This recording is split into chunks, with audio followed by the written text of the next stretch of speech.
আসেন একটু ভিডিও দেখেন, তারপরে কথাটা বলতেছি। আচ্ছা, ওকে কি অ্যাকশন বলার জন্য রাখা হয়েছে?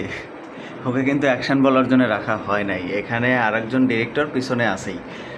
পোলাপানে এই যে নতুন যারা আসে তারা শুধু কি শিখতে আসে এরা নিজেও জানে না, না শিখছে অভিনয়, না শিখছে কোনো কিছু, মানে মুখ দিয়ে অ্যাকশন বলতে পারলেই হলো। হ্যাঁ, তো ব্যাপারগুলো এখানে মানে মোটামুটি সবাই নতুন, তো কে কখন অ্যাকশন বলতেছে তার ঠিক নেই।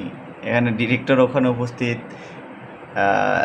এ অ্যাকশন বলতেছে একবার, অন্য আর্টিস্ট অ্যাকশন একবার বলতেছে, তারপরে ডিরেক্টর, মানে ডিরেক্টর যখন হচ্ছে ক্যামেরার সামনে থাকে তখন তার রাইট নাই আসলে অ্যাকশন বলা, যে পিছনে থাকবে যে দেখতেছে সে অ্যাকশন বলবে এরকম।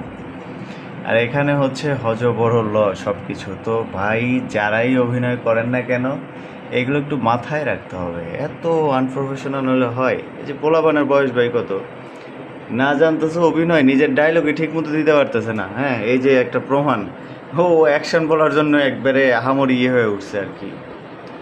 তাহলে আমাদের ফ্যাক্টরি ভিজিটে তাহলে কি বুঝলেন? আগে অভিনয় শিখতে হবে, তারপরে সব হচ্ছে পাকনামো করতে হবে।